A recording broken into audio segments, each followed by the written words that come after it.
It's time for BS or Real Talk, where we give you quotes and then we give you emojis. First up, Brett Brown, who told reporters yesterday after practice he strongly believes Joel Embiid and Ben Simmons are destined for an NBA championship. Here's the quote: "I personally am convinced those two are going to win a championship at some point in their career, and they for sure can coexist.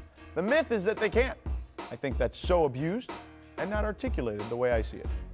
So, is Brett Brown saying that Embiid and Simmons can win a title together? BS or Real Talk? Ready? Go. Yeah. Yeah. I mean, he's definitely saying that. He better believe that. Right. He's coaching them. I mean, he better believe it. They're expected to win, right? Yeah. That's what those expectations are. And look, Brett has two choices, okay? These are the guys that he's coached all the way through. He's the only coach they've ever had in the NBA. Mm-hmm.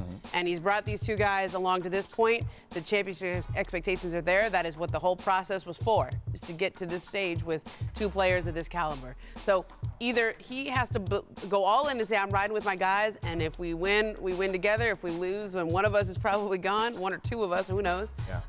Or he can start undermining one of them and trying to get it traded, right? If he thinks that they really can't coexist. He's obviously decided, I'm going with my guys. And I think that's reputable. With Simmons hurt, I don't know if it's going to happen this year, but the question is Philly, where he's talking about this actually going down. I mean, look, he does have to believe this, though, and I believe it, too. They're as good of a duo in the NBA as any other young pairing. Why wouldn't they be able to figure out? Simmons is still a guy that's learning his game. He's not the player he's going to be at the end of his career that he is right now, in my opinion.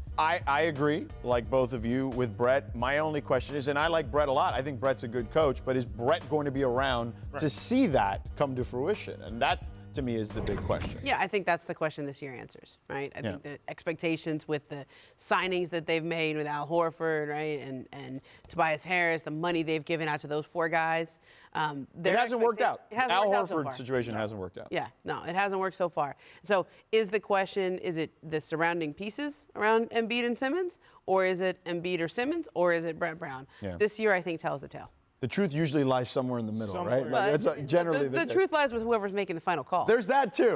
All right, next up, Jeanie Buss had this to say about why Dwight Howard left the Lakers the first time around. She said, quote, "I understand why he left, because we hired a coach that didn't respect his game and wasn't going to put him in a position to succeed."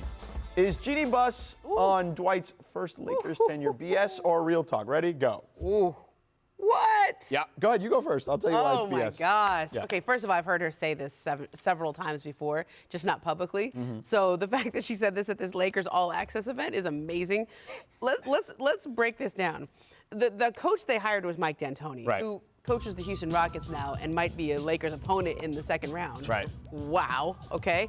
Secondly, the coach they didn't hire was Phil Jackson, who Jeanie Buss was engaged to at the time. Correct. Okay.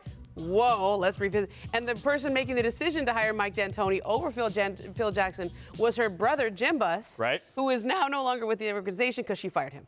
Correct. There is so much to that quote. Which is what adds this all up to BS. Right. Come on now. This is what I'm saying. D'Antoni since won a Coach of the Year award. Why are you doing this at this point? I mean, I get it. It's honest. It might be That's true. honest. She might believe it. What is the point? I don't Yeah. understand why at this stage of this season with this squad in this scenario, this needs to come out at all. She's got his back. This is unbecoming, in my opinion, of what the Lakers are about, taking these kind of shots at a guy at this stage. Now, look, Jeanie clearly believes it. I don't think there's any doubt. And, of course, she should take up for Dwight. So that aside, Mike D'Antoni also thought he was getting a Dwight Howard who was as dominant a pick-and-roll player as there was. Right. Yeah. And he was bringing in Steve Nash to run it with him. And then Dwight's like, nah, I want to post up. Yeah. You know what I'm saying? Like, so it's not all on Mike D'Antoni that Dwight didn't want to do what he was brought in to do. Like, that's all I'm saying. Like, Jeanie may be right that it may be ultimately up to the coach to put them in the best position, but Dwight wasn't cooperating with what Mike had envisioned for that team to do. That's 100% true. Yeah. Because